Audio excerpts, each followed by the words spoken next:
What is up? And welcome to my review of House of the Dragon, a show which has been by far the most boring thing on television right now. Um my notes for House of the Dragon has consisted of Rhaenyra being boring, Rhaenys is boring, Daemon at Harrenhal is boring, Corlys does nothing, Valarian bastards are boring. Daemon's daughters are boring. Aegon is based. Aemond is fucking boring and downgraded. Maelor is missing. Daeron is missing. Otto is barely here. Kristen Cole is poorly written. Gwaine is based. Massaria is a plank of wood. Jace is based. Joffrey isn't here. Tyland's wacky adventure sucks. Um, Oh, and even the best part, obviously, of this season, Daenerys is Jesus now. It has been confirmed. Daenerys from Game of Thrones is now the Jesus of this story, even though we know from season 8 she does jack shit. All of this will be touched on today. So, the intro for this will be I like Game of Thrones for what it was. It was a good show. It fucked up an adaptation by cutting a lot of characters that actually needed to be there. But for the most part, it was a very solid show. It was a show that I enjoy. Sometimes I'll go back to it. Sometimes I won't because it's very long. 8 seasons is a long ass show. Um, I have read Fire and Blood, which House of the Dragon is based off of. It's been a while since I've read House of it, not House of the Dragon, but Fire and Blood. It's been a very long time since I've read that. Before season 1, and it's been a long time since season 1. The world has most definitely changed, and other than that, this season has not been good. This season is boring, lazy, cheap, and just lame. This season, if you liked it, good for you. I couldn't bring myself to care. The amount of times I've tried getting into this show now, and I just can't sit through it. I'll end up on my phone looking through like what Twitter's saying, which is a cesspool of stupidity, or I'll look at Reddit, which also can be a cesspool of stupidity, and pretty much everything is just stupid. But easily the best part has been the memes. This has been truly a lame, lame adaptation for a book that could have been adapted well. For a book that could have been adapted well, but has fallen short on nearly every metric as an adaptation. The characters are fucked. The story's fucked. They're just changing things willy-nilly, like the timeline, for instance, which I'll get into with what I've heard they will do in season 3. Of course, I hope that they don't do this. I hope that season 3 is great, and if I hear that it's great, I will watch it, but I think for right now, I'm not interested, and the only episode I'll watch is Rhaenyra's death. Of course, this video has spoilers, so I'm going to get into it. The characters of season 2. Aegon has easily been the highlight of this season. His actor is awesome. The character is interesting and cool, and I wish we got more of him, but he was cut 4 episodes short and just sits in his bed all day, which I guess is book accurate to a degree. It's just it still sucks because none of the other characters make up the difference. Helena is not her book self at all. I don't know what they were thinking with Helena. When I get into Blood and Cheese, I'll talk about her a bit more, but she's supposed to be neurodivergent, or she's just fucking autistic, and they think that that's an excuse to not give her any emotions, which I would honestly find insulting, because autistic people have emotions. They're not fucking planks of wood who don't care. But of course, as we'll get into later, Elena is just fucking weird, and I don't even get what they're going with her because it makes no sense. Um, Amond has done nothing this season. He kind of walks around, he mews, and in the last episode is like super paranoid for some reason, even though the other episodes he was fine. I don't know, it's just what the fuck. Amond is not that interesting. Um let's see. Corliss, who has a good actor behind him, and in season 1 wasn't horrible for the time that we got with him. Corliss has been pretty fucking boring this season. All he's done is walked around the same set over and over again, and they're expecting us to enjoy that. Well, I don't. I think Corliss could have been great this season.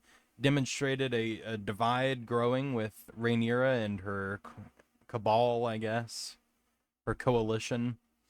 But instead, they didn't do that because Corliss is just kind of a kiss ass who is boring and not cool at all. He spends the entire season fixing his ship. That's not that interesting. Rhaenys, for the 4 episodes we got from her, was boring.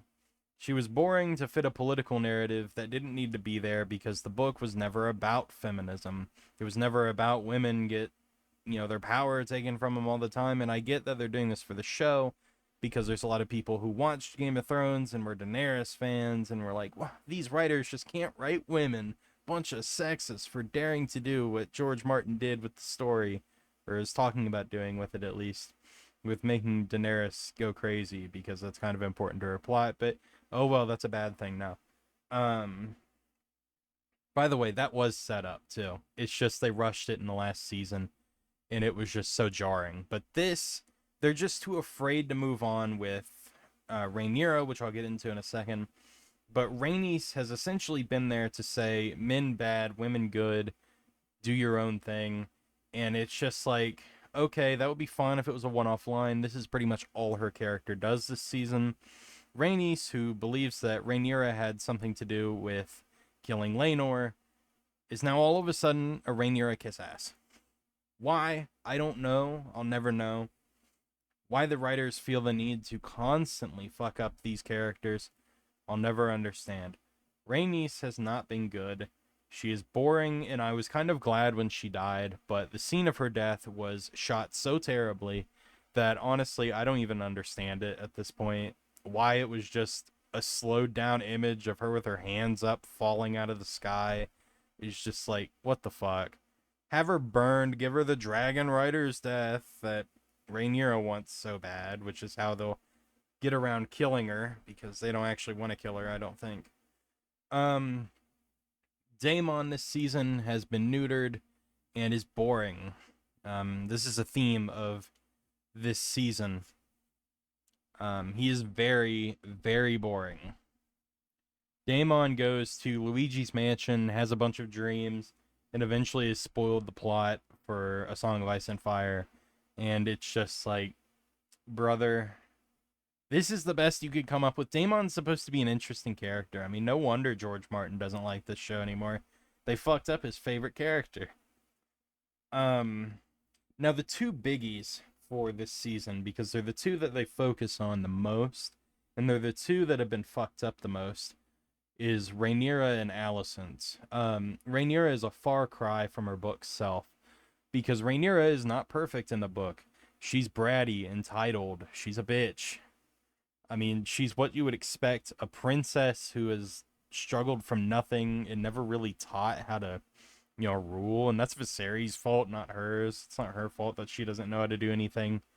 Definitely Viserys, which is why he's the biggest issue with the dance. That's why he sucks. But Rhaenyra just kind of stands around, and I'll get into this later with the 3 plots that take up the large part of the season. But Rhaenyra sits around at her council and kind of just talks and says that we need to do something, but I don't want to use dragons. And everybody's like, well, we should use the dragons because that would end the war quicker. And she's like, well, no, I don't want to do that because, like, Aegon's dream or something. Very boring. Rhaenyra should have been a bit more gray. She was in season 1. She was a bit bratty and spoiled, and I liked that because I liked the portrayal of young Rhaenyra. Young Rhaenyra was a decent adaptation of that character. It's just season 2 has kind of deviated from that out of fear of making her unlikable. Alicent has been made unlikable, but I don't know why her plot line has consisted. Because in season 1, she was closer to her book self. Was she 100% book Alicent? No. But she was decent, you know? She made sense. She was a character that made sense, even with all the changes. But I found that Alicent this season has, for some reason, deviated from where she ended the first season and has now become like regretful of a plan that she cooked up for years with her father, which she knew was being cooked up, and then for some reason they act like she didn't know. And it's like, okay, but in the scene where younger Aegon is jacking it to the sky, you say that he'll be king one day, and you knew Viserys would never change his mind, so it makes no sense why that all of a sudden she just kind of does like a complete 180 on her character. And maybe she'll change because like Rhaenyra takes the capital or something, I don't know, but we haven't seen any of that. I can just go off season 2 and what they're doing because it's too far from the book to actually say like, okay, I can see where they're going with this. And this is just the tip of the iceberg too. Otto Hightower has been changed in a few scenes, which I'll get into later, and he's not even really here. He's in 2 episodes and then has a cameo in the last. And I just feel like, what are we doing? You have an actor who's really good, who has a presence on screen, and you're not using him. You have Matt Smith as Daemon. You're not utilizing him. He was good in season 1, but he's boring in season 2 because he doesn't do anything. He does nothing. He sits around in Luigi's mansion. How is that entertaining television? I will never know. You have actually a lot of decent actors who are largely being held back by the writing and direction of this show, which is nowhere near up to par with the original season in season 1. But even then, like, season 1 had issues, but it was still a decent decent television, and this is just kind of changed for the worse. So season 2 consisted of 8 episodes, which is already a red flag because so did season 8 of Game of Thrones, and it was way too rushed. This one was the opposite. There was nothing rushed in this. Yeah, so episode 1 starts with Blood and Cheese, which is the death of Aegon's firstborn son. In the book, Blood and Cheese are 2 characters who are hired by Daemon Targaryen to avenge the death of Lucerys Velaryon after Aemon killed him in the Stormlands. I think it's like ship something bay, I don't know. Kills him in the water, or like kills him above the water, and Rhaenyra spends the entirety of episode 1 looking off in the distance all sad, and that's literally the extent of her character this season, is standing around either looking sad or doing nothing. It's literally just Rhaenyra right now is doing nothing. But that's her character. Daemon, of course, hires Blood and Cheese in the episode. And it's mostly similar. It's inferred that Daemon tells them to get a son for a son, and that if they can't find Daemon, because that's what they said, but they kind of cut it out to have some plausible deniability of like, well, he never actually said this. But that is most likely what he said. You then get scenes with Aegon and Jaehaerys, which is his son, and those scenes were pretty good. I liked that. I liked that Aegon actually like tries as a father to make up for the lack of his own.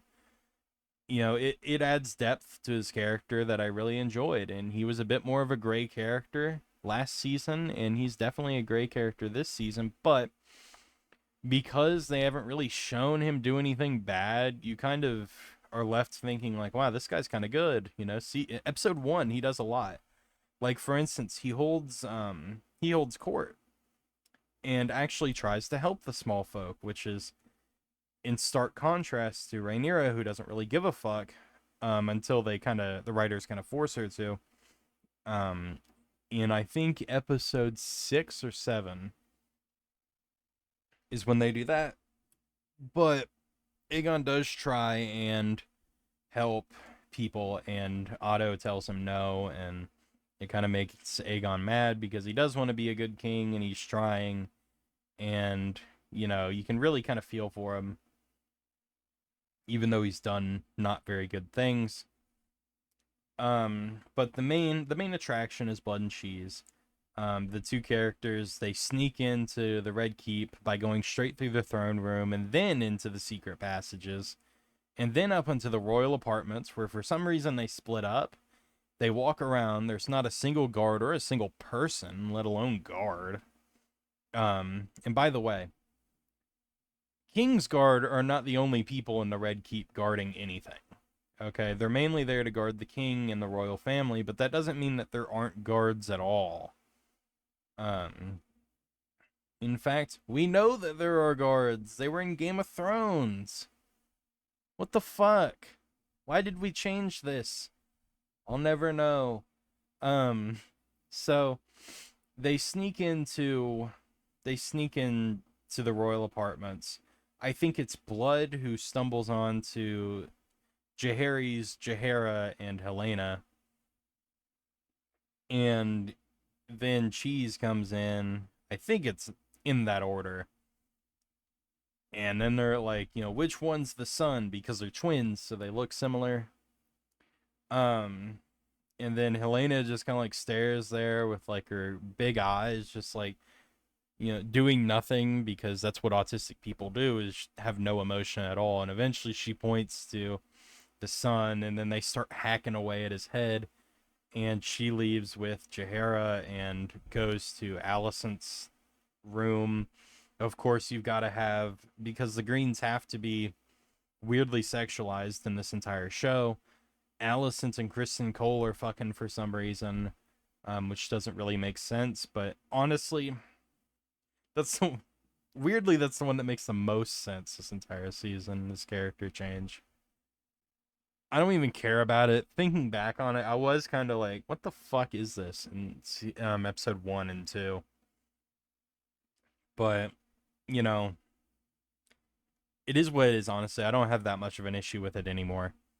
And that's pretty much where the episode ends. Now, a lot of people have said, well, you need to dial it back down in the TV show, because there's a real kids playing Jaehaera and Jaehaerys, and of course the complaint is largely that there is a specific character, Maelor the Missing, who is just obviously missing. He's nowhere to be found.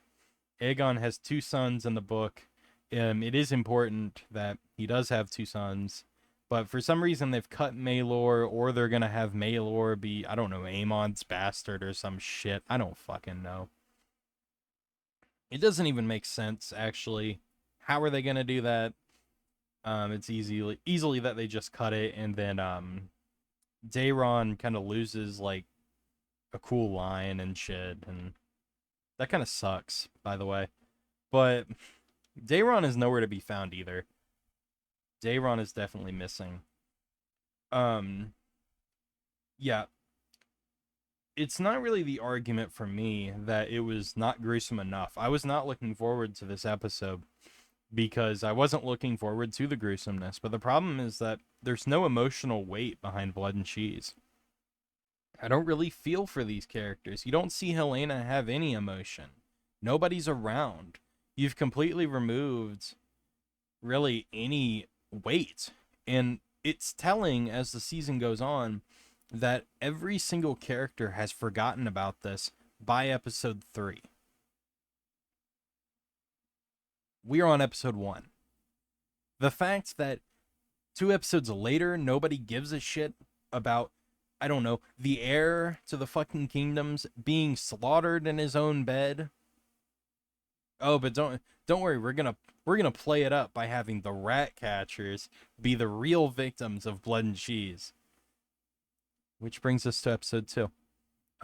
Helena doesn't give a fuck about her son dying.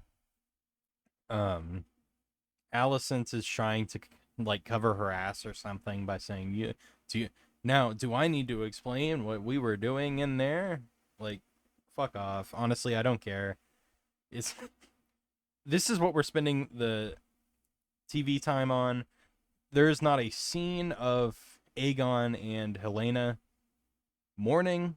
There's actually no scenes really with them together other than one, which apparently they had to fight for, which is insane to think about because these two are married.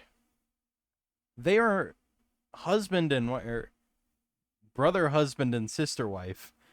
What the fuck? Why do they have no scenes together? They have total in this season 2, I think. 2 seasons. Not seasons, 2 episodes. In 1 and 2, where they have any scene together, and later on, there is jack shit with them. And it's like, are they purposely trying to get us to not care about the kid dying? Like, they made Aemond killing Lucerys an accident in season 1, which never made any sense to me. And then for some reason, they're making Blood and Cheese an accident, which brings us to Rhaenyra and the Black Council, where she's like, I didn't want Jaehaerys to die, and then Daemon's like looking, like a little demon in the chair. I mean, it was, the few times Daemon actually acts like his character from the book. And then she gets all mad at him for killing Jaehaerys, and it's like, why? Why has Rhaenyra been given the bulk of the scenes mourning Jaehaerys when, I mean, Aegon did get some. Credit to the writers. They gave the father some reason to care. And they gave him some emotional depth. Good for you, I guess. I don't know. But honestly, this was a decent episode, actually, for the entire season. And it's also one that I think has a lot of issues. But overall, it's not bad television. Aegon's actor did incredible this episode. And overall, I really enjoyed Aegon in this entire season. Definitely was a highlight.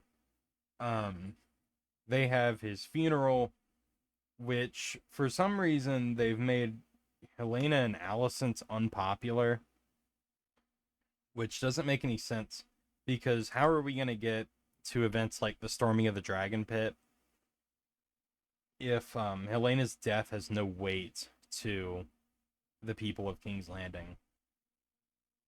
Because they're setting up, because in the book, the Velaryons have a large fleet that they're blockading the Gullet with. And this is an issue for trade, mainly, with the free cities, which is where a lot of more exotic goods come from. But it's actually not from, like, food. And I can actually kind of show this on, how this actually works. So this is a map of the southern part of Westeros. And if I come over here, and I think 4 should be fine. Yeah. This is King's Landing. This is the Blackwater.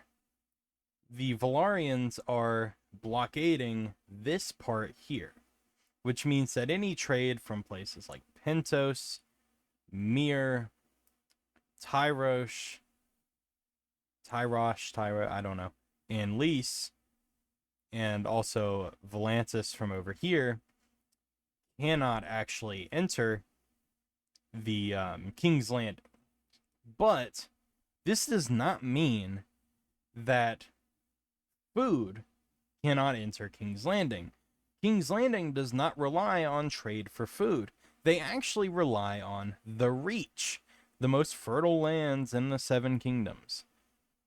Which means that if they follow the Rose Road here, food can easily come by because this is not a siege.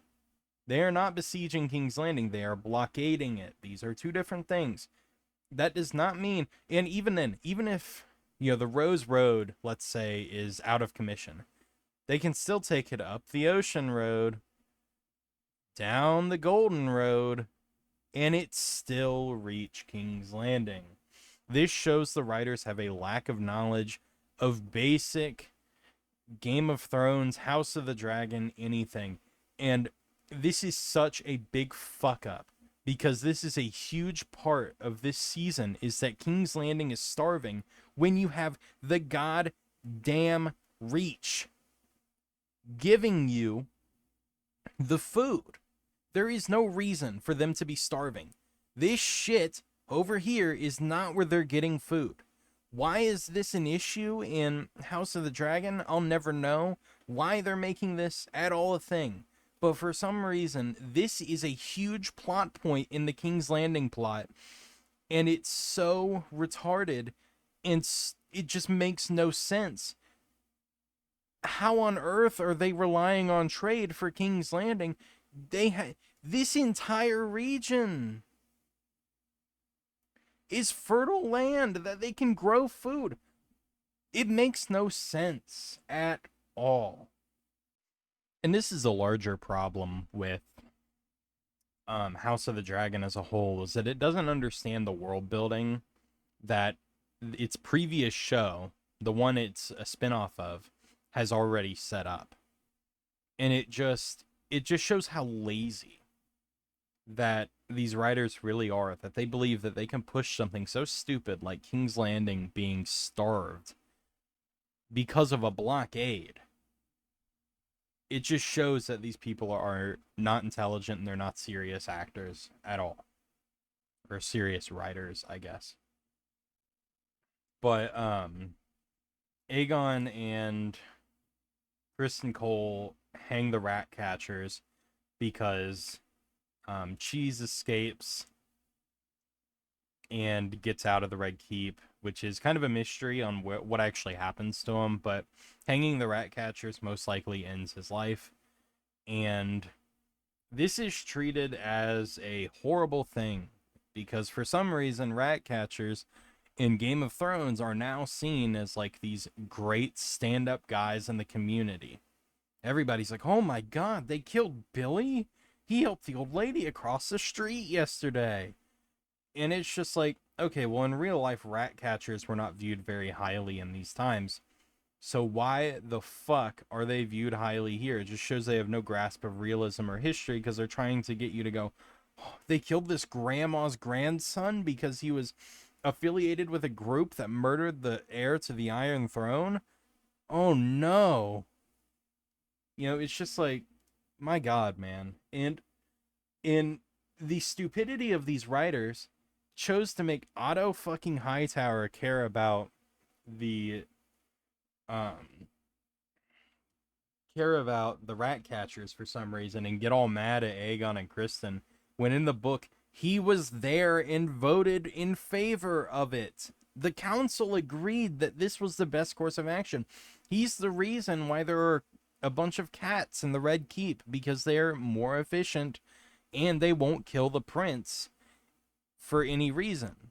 So it's just, I don't know why they changed this, other than to make, I guess, Aegon look stupid and Criston Cole look stupid. But honestly, it's like not the worst decision ever, and I don't get why they've chosen to do this course of action. But oh well. Oh, by the way, one more thing on the Reach starving, like the starvation of King's Landing thing. The Reach was not affiliated with either side. And while there were people or lords who did declare for Rhaenyra, that would not have stopped the inflow of food to King's Landing. And also, this was not set up in the show as the reason for why they cannot get up food. So I have to assume that the Reach is still largely unimportant in the war right now, other than the High Towers, and that these writers have just glaringly overlooked the issues with their own world building. So in episode 3, the only thing I can really remember, other than Daemon goes to Harrenhal, which who the fuck cares about, honestly. I'll get to that in a second. But episode 3 has Septa Rhaenyra. She somehow sneaks into King's Landing like it's fucking Assassin's Creed and talks to Alicent, who does fuck all to stop her from leaving. She has the woman who, as far as she knows, ordered the death of her grandson. She has the woman who did that in the palm of her hand. She could call the guards at any point, and Rhaenyra would be captured, executed, and the war would be over. Or at least Rhaenyra's part in it would be over. But for some reason, Alicent, because like she's her lesbian lover, doesn't do any of this and chooses to have a conversation with her. Oh my god. I mean, this was just bad. This was a bad choice, and what's even worse is that it happens again in the inverse in the season finale. It's so bad that it happened twice. What on earth are these writers doing? It makes no sense. But that's pretty much episode 3. Episode 4, you get Rook's Rest, which is an actual battle in the book, which is planned by Criston Cole, Aemon Targaryen, and Aegon Targaryen. All 3 of them are involved in the book, and all 3 of them plan to attack Rhaenys, who has a large dragon.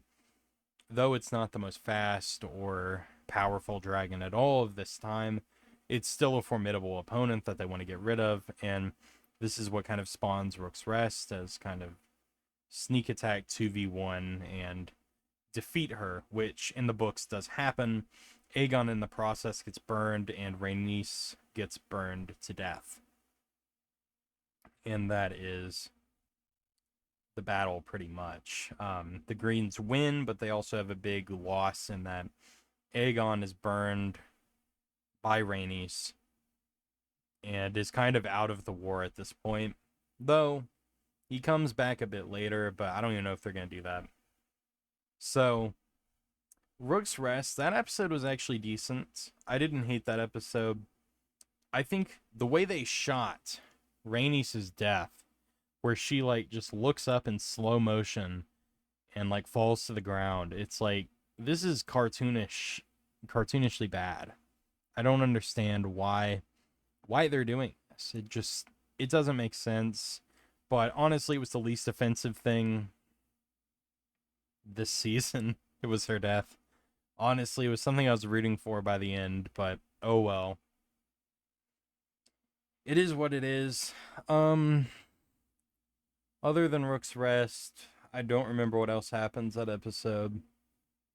Oh yeah, Rhaenys offers to go there instead of Rhaenyra telling her to go, which is the excuse so that Rhaenyra doesn't have her blood on her hands and Corlys can't get mad at her over it. And thus, I don't even know how they're going to write Corlys changing sides. It just, I don't know. I get how they're going to change, at least I think how they're going to do the Dragon Seed switching sides. I think that'll make sense. I hope. I don't have much faith in the writers, but other than that, Rook's Rest, we got to see Sunfear, best boy, easily the best dragon of the dance.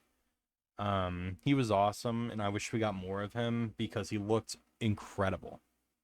Truly, he looked like Sunfear, and they robbed that from us because now either he's dead. I don't know if the writers will kill him off or not. Either he's dead or will eventually come back.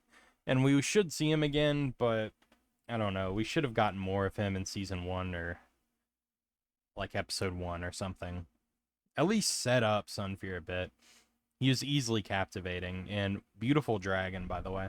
Makes Cyrax look retarded. Who, by the way, he already does look that. Or he, she, I don't know. I don't think dragons really have a gender, but doesn't matter. So after Rook's Rest, the show devolves into 3 plot lines. The Rhaenyra and the Black Council, Daemon at Harrenhal, and Alicent and the Green Council. The most boring of all of these for a few episodes is Rhaenyra and the Black Council. Her entire arc, I don't even think I can say that because she doesn't really have an arc. Her entire existence this season has consisted of doing something that doesn't matter, like standing around saying, what would you have me do to Mysaria over and over and over and over again this season.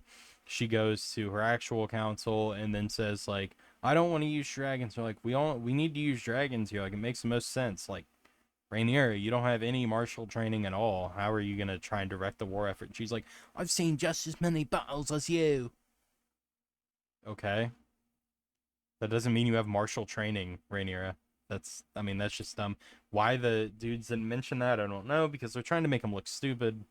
Because, yeah, Rhaenyra has been a terrible queen this season. She's just kind of done nothing other than the Red Sowing episode, or the Dragon Seeds plot. Jacaerys tells her that, there are people with the blood of the dragon around. They exist. And they can claim the dragons that are unclaimed, which consist of Silverwing, Vermithor, and Sea Smoke, as well as Sheep Stealer in the Vale, but we didn't get to see that because Rhaena was too busy running around to actually catch them. So Rhaenyra calls for a bunch of people to go to Dragonstone. They all do. They all die. You get to see Silver Denys, who is for some reason aged down considerably, because he's supposed to be a lot older in the book, because he's supposed to be the bastard son of Maegor the Cruel, or he's alleged to be that. He's most likely not, because Maegor was most likely infertile, but that is essentially his character. He exists, which is interesting. He dies, just like most people. Eventually, Hugh the Hammer claims Vermithor, Ulf the White claims Silverwing, and Sea Smoke claims Adam of Hull, because he doesn't actually claim Sea Smoke for some reason. But that is essentially the Red Sowing. And I'll get a bit into the last episode, because they actually were there. The Dragon Seeds are in the last episode. But there's 2 other plots. Daemon at Harrenhal, which I can easily breeze through this. He's in a haunted house. He has a bunch of dreams. He sees his dead wife stitching up Jaehaerys' head onto his body. He sees he has sex with his mother. He sees Viserys a bunch of times. He sees the future, which I'll get into in the season finale part. And he eventually learns that he doesn't have to be king, or he doesn't actually want this, which is kind of dumb. But that is essentially, he's there to unite the River Lords, which eventually he does do at the end of the season, but we actually see no payoff for that. But I'll get into that in the season finale part. Alicent and the Green Council is somehow the more interesting of the 3, because it's not as repetitive, but it's still very repetitive. You're essentially watching Alicent get mad because she doesn't have authority in the council because she, has no like real ruling experience or anything, but she thinks that she can be a regent, and I don't know why they're doing that at all, but they do. And Alicent gets all mad. She tries to drown herself at one point. Um her brother comes up, and Gwen's pretty cool. I like Gwen. Gwen is definitely a highlight for all three scenes that he's in. I mean, honestly, this season, Kristen Cole's not been horrible. Especially after Rook's Rest, he becomes the philosopher, which is kind of funny. Um, and honestly, I didn't hate that. It makes him seem a bit more layered than just like an angry ex. Aemond becomes Prince Regent. He doesn't have the line about how the crown looks better on him anyway, which is kind of annoying because I was looking forward to that. But instead, I forgot to mention the worst part of Rook's Rest. Aemond burns Aegon because he made fun of him in a brothel once. Oh my god, how could I forget that? Yeah, I don't know why they chose to do that, because it adds nothing other than like this pseudo conflict with him and Helena, who doesn't actually care because she knows that how Game of Thrones is going to end anyway, so I don't even know why she would care. And Aemon just kind of like, again, just like sits around and mews all day. He doesn't actually like really do anything. But that is his character this season, and he's literally just looks maxing. And the other people in the Green Council really don't have anything until the season finale with Tywin Lannister. But that's pretty much, I think that's pretty much the Green Council. So let's get into that season finale. So I've broken this down to parts. In episode 8, you have the Aegon and Larys, Kristen and Gwaine. Daemon has spoiled the plot. Rhaenyra goes to Harrenhal. Thailand has a wacky adventure. Aemond and Helena have a scene. Alicent and Rhaenyra at Dragonstone. And the ending, which all the setup has absolutely no payoff. So going down the list, Aegon and Larys were actually kind of fun. Larys tells Aegon that he needs to leave King's Landing because Aemon's a fool who doesn't know how to do anything, or something like that. So he says they should flee to Essos, and Aegon's like, the fuck was the point of all of this then? And, that scene has a lot more weight considering that entire season has made me feel that.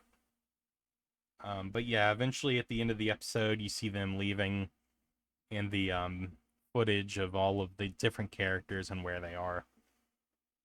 Kristen and Gwaine have a conversation. Gwaine accuses him of having sex with his sister. Kristen's like, yeah, it's common knowledge or something. And it's like, was it? Dude, I don't remember that at all being common knowledge. Why did they change that? That makes no sense. Because the Kingsguard people would be kind of mad because he's technically breaking his oath. But oh well, I'm sure he'll have some Jon Snow level get out of jail free card of like, well, actually, it only says I can't take a wife. Like, okay. There's supposed to be chastity and purity in the Kingsguard, unlike with the Night's Watch. That excuse doesn't work. Get owned. But yeah, that scene was actually pretty good because Kristen has become super black-pilled, and it was honestly kind of fun. That was definitely his actor's best acting this show so far, and I really enjoyed that. It was a good scene. Daemon has spoiled the plot. Alice Rivers takes him to is it Rivers? I think it is. Yeah, it's so Alice Rivers takes him to a weirwood tree. He sticks his fingers in the face of George Martin, who's That's what they based the face on the weirwood tree off of, was Martin's face.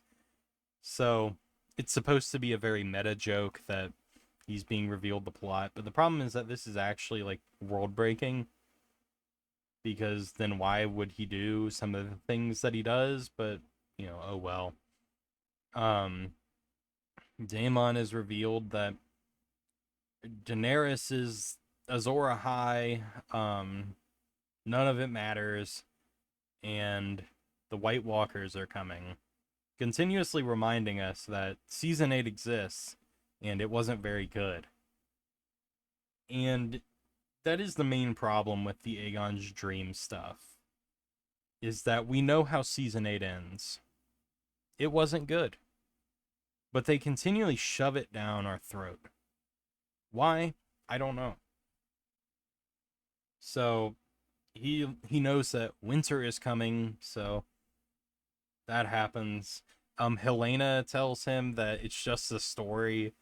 Helena, by the way, her son was murdered by Daemon, essentially, or murdered on the orders of Daemon Targaryen. So it's like, why would she help him unless she just actually just gives no fucks about her kids? Which then, how come they've made Aegon the better father than her? It makes no sense. This is the theme of the season, by the way. It makes no sense.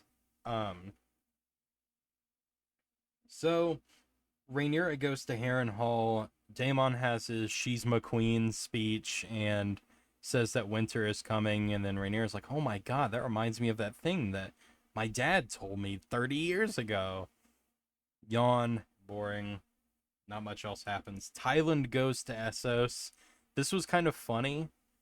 Honestly, one of the weirdly more interesting parts, and both, for some reason, because it wasn't that good, but it was still more interesting than anything Rhaenyra was doing this season. Tyland goes, he meets with the Triarchy, and they say like, well, you've gotta like give us the stepstones, which is fine, because who the fuck wants the stepstones?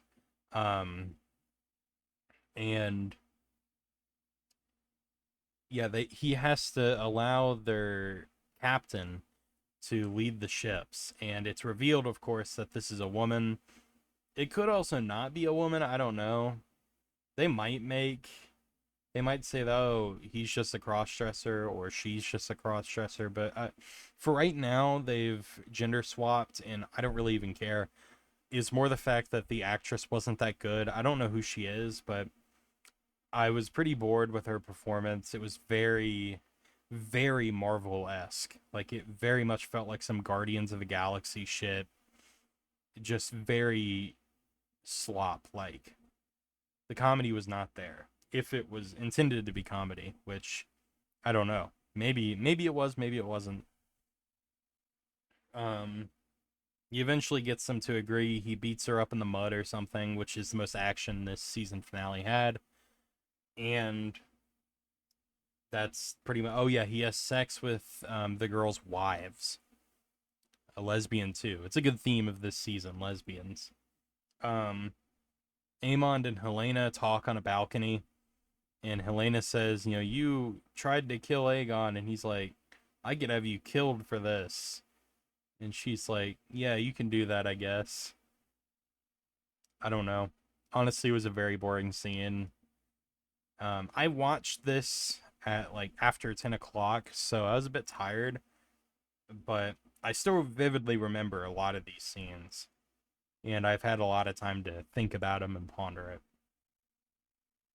Alicent goes to Dragonstone. This is the longest scene of the episode, where Alicent tries to make peace, and Rhaenyra's like, no.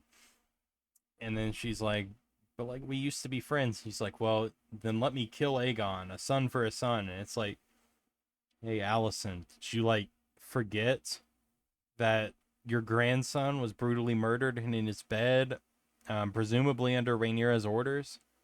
Did you just kind of like forget that? Or is like, I thought like maybe she would go, okay, you can do that when Jacaerys' firstborn son becomes old enough, he'll be killed brutally in front of his siblings and mother. But no, that didn't happen.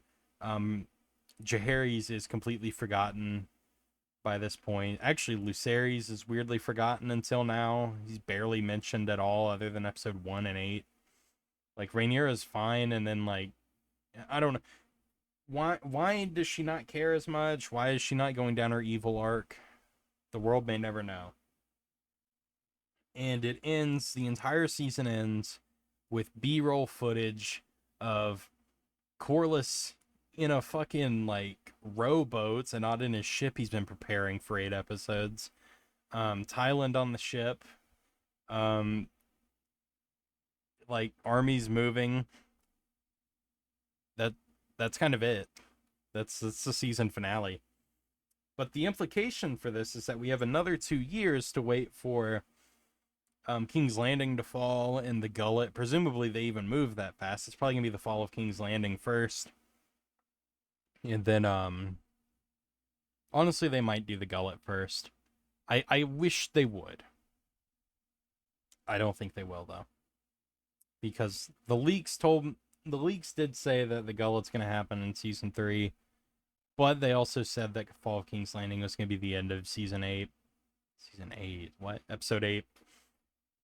I don't really care.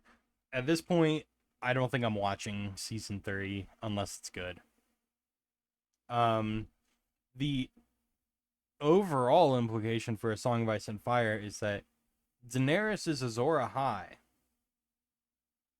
And that is actually dumb, because this is basically working under the assumption that George Martin's prophecies are actually written to be true, and that Azor Ahai, or the prince that was promised, or any of this shit actually, like, means anything. Which I don't think it's supposed to be, because that's part of George Martin's work, is that prophecies don't always make sense. They don't always come out the way that you think they do. Like, stone dragons does not mean the dragon eggs. It could mean, I don't know, Shireen being burned to resurrect Jon Snow because she has king's blood and her grayscale is awoken, and that causes an outbreak across Westeros. That could be that. I don't know. And, even then, she doesn't have Lightbringer. If we're going to take everything literally, she has no Lightbringer. She does not have the Song of Ice and Fire, if you will, which is presumably the union of the Starks and Targaryens, with both magic working together to stop the White Walkers or the others. I don't know why they've made her Azor Ahai when they could have made other people. Like, she doesn't even kill the Night King. That in the show, that's presumably the Great Other is the Night King. Instead, Arya kills him. So she's Azor Ahai, and not Jon, not Dany, not Jaime Lannister, not Tyrion. And for some reason they cut Sir Pounce, who's actually Azor Ahai, so I don't know. It seems that they're going in the direction of Daenerys being Azor Ahai, even though she doesn't do anything. She doesn't fulfill that prophecy at all. But oh well. This season, overall, I would rate 3 out of 10. I think Aegon's actor was good. I think some of Daemon was decent. Jacaerys was good. And what else is good?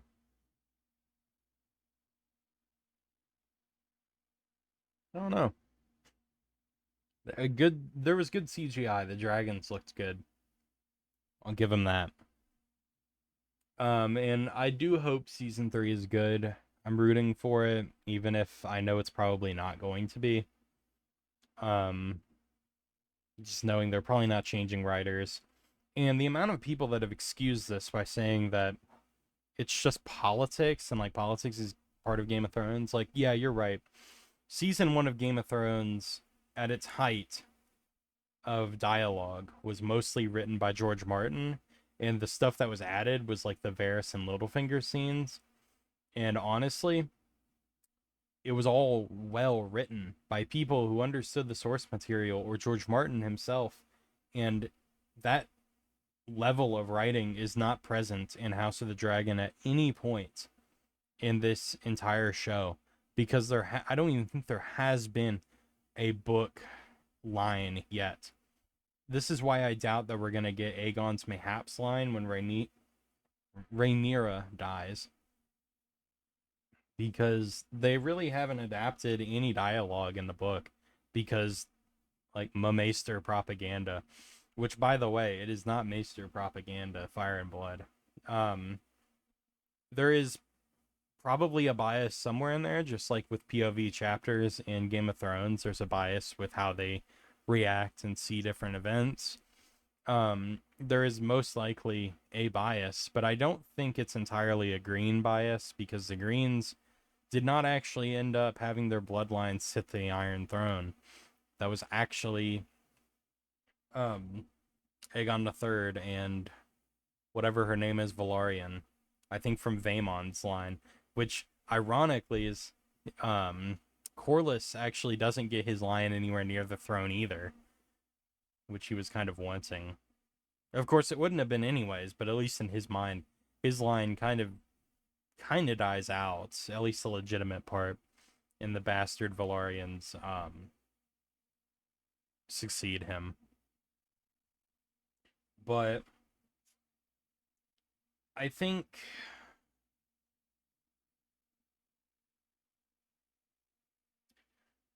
Fire and Blood works better as a book that, while it's not the most interestingly written, it is mostly correct based on facts that we have. When you read a history book, you don't assume 90% of it's false because, like, propaganda from, like, the Romans or some shit. No, I mean, most of it is known. This is not written by people who... The Maester who's writing Fire and Blood does not have that kind of attachment to these characters, which is why Aegon isn't portrayed well. Aemond isn't portrayed well. Alicent isn't portrayed well. While also Rhaenyra and Daemon and all of them aren't portrayed well either. They're all portrayed as not good people who are all vying for a throne, while the small folk get destroyed. That's the point of the book Fire and Blood, and that's not the point of the show for some reason. For some reason, they're making it Rhaenyra is like the best, and Aemond is mean, Aegon's incompetent, and Alicent doesn't know what she wants. It's like, yawn, okay. I guess other than that, what I'm gonna do is I'm gonna leave this video off on a nice little compilation of House of the Dragon memes that I have come across over my time, and I might upload that as a separate video, I don't know. But I enjoyed collecting those more than anything. The memes were the best part, and I think without further ado, I'm gonna do that. So if you enjoyed the show, House of the Dragon, then that's great for you. I envy you. I wish I could. But I haven't found a good show that's come out recently in a long time. Because even Shogun I had issues with. So, other than that, yeah, here it goes.